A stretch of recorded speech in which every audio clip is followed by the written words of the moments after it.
Assalamualaikum warahmatullahi wabarakatuh. Saya Naila Syafarihana dengan NIM 0805-118-2429-009 dari kelas L1. Pada video ini saya akan menjelaskan tentang materi pengenalan alat survei dan pemetaan. Alat-alat dasar dalam survei dan pemetaan itu ada dua, yaitu GPS dan juga kompas. Alat pertama yang akan saya bahas yaitu adalah GPS. GPS atau Global Positioning System merupakan alat navigasi milik Amerika yang juga dikelola oleh Amerika. GPS dapat memberikan informasi tentang posisi, kecepatan, dan juga waktu secara 3 dimensi dan tidak bergantung kepada waktu dan cuaca. Dan objek yang dideteksi oleh GPS akan ditampilkan atau direpresentasikan dalam bentuk koordinat garis bujur dan garis lintang. Sekarang saya akan menjelaskan dua jenis GPS. Yang pertama adalah GPS hand. GPS hand atau GPS genggam adalah suatu alat navigasi yang mudah untuk dibawa kemana-mana atau bisa kita sebut sebagai portable. Dan GPS hand ini cocok untuk penggunaan umum.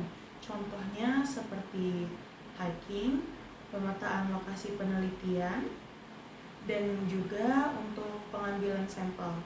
Dan fitur yang ada pada GPS hand adalah fitur-fitur dasar seperti penentuan posisi, navigasi rute, penyimpanan waypoint, dan juga kompas elektronik, serta altimetri. Dan untuk tingkat akurasi dari GPS hand ini adalah standar, yaitu hanya dalam kisaran beberapa meter. GPS jenis kedua yaitu ada GPS Trimble TD600. Trimble adalah suatu merek yang terkenal dalam industri GPS profesional. Trimble memiliki perangkat GPS yang memiliki akurasi tinggi. GPS ini cocok untuk aplikasi teknis seperti survei tanah, pemetaan, pertanian presisi, konstruksi, dan pemantauan lingkungan. GPS Trimble dilengkapi dengan fitur canggih seperti RTK atau Real Time Kinematic yang memungkinkan akurasi hingga tingkat sentimeter.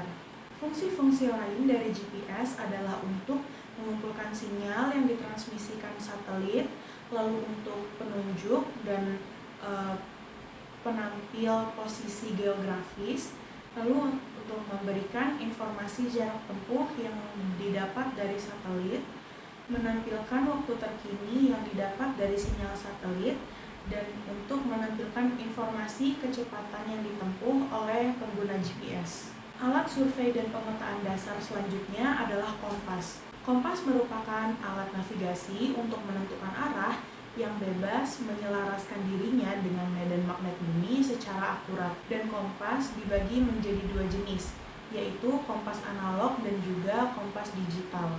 Perbedaan dari kedua jenis tersebut hanyalah dari komponen atau materi yang digunakan saja.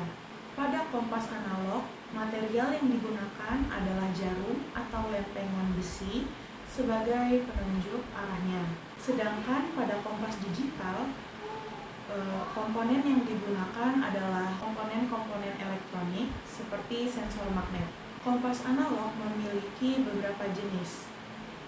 Yang pertama adalah kompas lensa. Kompas lensa ini dilengkapi dengan lensa biconcave untuk mempermudah dalam pembacaannya.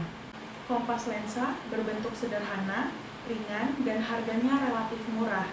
Namun, pengukuran besar sudut kompas ini kurang akurat. Jenis kedua adalah kompas bidik. Kompas ini biasanya juga disebut sebagai kompas prisma. Kompas ini berfungsi sebagai pembidik besar derajat pada sebuah medan untuk diproyeksikan dalam peta. Dan kompas ini merupakan jenis kompas yang paling sering digunakan. Yang ketiga adalah kompas orientaring. Kompas ini umumnya memiliki wadah yang transparan yang berfungsi untuk memudahkan pengguna untuk membaca peta yang ditaruh di bawah kompas. Sekarang, saya akan menjelaskan bagian-bagian dari kompas bidik. Yang pertama ada dial. Dial merupakan tempat satuan derajat dimulai dari 0 derajat hingga 360 derajat dan juga huruf dari mata angin seperti N untuk north, E untuk W untuk west, dan S untuk south. Bagian kedua adalah tutup dial dengan dua garis bersudut 45 derajat dan dapat diputar. Selanjutnya adalah visir. Visir merupakan lubang dengan kawat halus untuk membidik sasaran. Bagian selanjutnya adalah kaca pembesar yang digunakan untuk melihat derajat kompas. Lalu ada jarum penunjuk yang selalu menunjuk ke arah utara magnet. Dan bagian terakhir adalah alat penggantung. Alat penggantung ini merupakan tempat untuk ibu jari menopang kompas saat membidik. Selanjutnya saya akan menjelaskan cara penggunaan kompas bidik. Yang pertama, kompas harus diletakkan di permukaan yang datar. Kemudian, jika kompas sudah diam, maka jarum tersebut berarti sudah menunjuk ke arah utara medan magnet.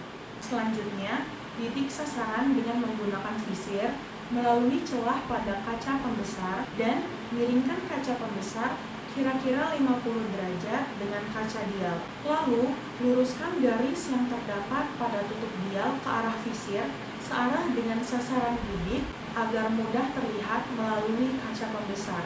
Dan sebelum bergerak ke arah sasaran bidik, kita perlu terlebih dahulu menetapkan sasaran balik atau bisa disebut sebagai back azimuth atau back reading. Tujuannya agar kita dapat kembali ke pangkalan apabila kita tersesat dalam perjalanan. Dan sekarang saya akan memberikan kesimpulan dari apa yang sudah saya jelaskan. GPS atau Global Positioning System merupakan perangkat navigasi untuk menentukan posisi yang dimiliki dan juga dikelola oleh Amerika. GPS ada yang berbentuk portable, yaitu GPS hand, yang artinya mudah dibawa kemana-mana dan cocok untuk kegiatan sederhana. Dan ada pula GPS dengan akurasi tinggi, contohnya adalah GPS Trimble TDC 600. Lalu yang kedua adalah kompas. Kompas merupakan penunjuk arah yang dapat menyelaraskan diri secara mandiri dengan medan magnet bumi secara akurat. Sekarang saya akan menyampaikan saran dari saya sebagai praktikan untuk praktikum survei dan pemetaan sumber daya laut dan estuari.